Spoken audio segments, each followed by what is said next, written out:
What's cooking? Special bell peppers and beef. This is a pretty unscripted video, and I just want to make a quick note talking about the cards that are being banned in Commander.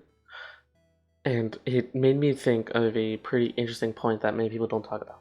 And it's mainly the reasoning why they are banned from my perspective and why I think they are very powerful. So, firstly, there is a cause and effect relationship when it comes to many cards in Commander. Since this is a singleton format, there aren't that many consistent cards in it. Yes, there are a lot of counter spells, but not all counter spells do the same for the same cost.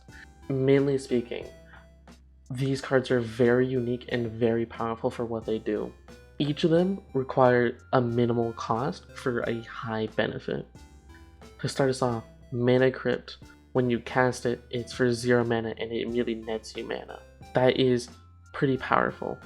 And I like to introduce the idea of these cause-effect relationships. That being, firstly, you cast it, you get its effect, and then it's removed from the board. When you cast Mana Crypt, not many people are going to counter it because you are spending 0 mana to get 2 mana. And the immediate effect is that you have 2 mana that you can use for any artifact or colorless creature you have in your hand.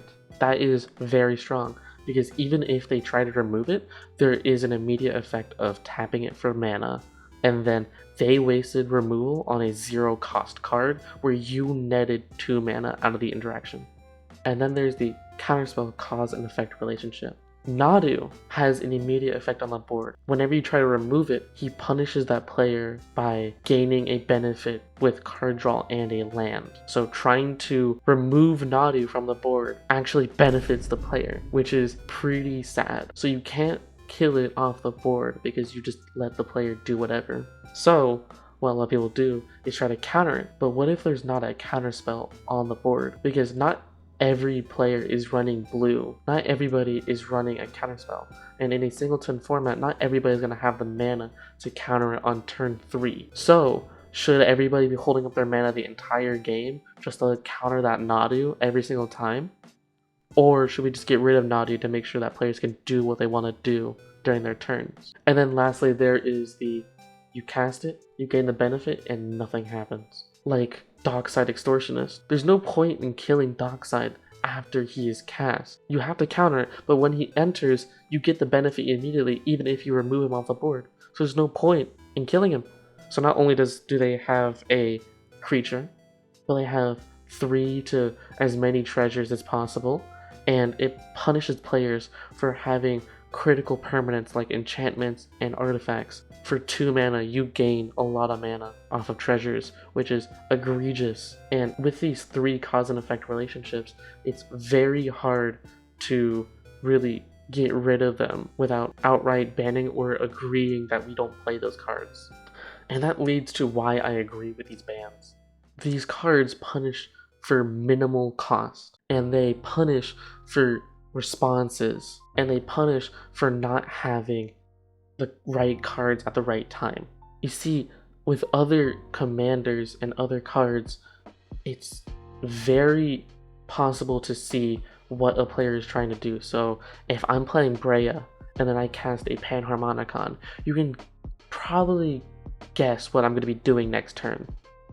Or if it is just a 1 card immediate effect, there is the I'm building up a lot of mana to eventually cast it clause. When you're building up that much mana to have such a big creature to have an immediate effect, then you kind of earned it because you spend a lot of mana into it. That makes sense. But when you're spending 3 or less mana to gain an immediate effect, that is too powerful. And you can see what I mean by that in my video identifying commander potentials and I hate strong cards, because I talk about this more in depth when it comes to talking about strong cards in Commander. And lastly, I would like to move on to the ugly when it comes to all this.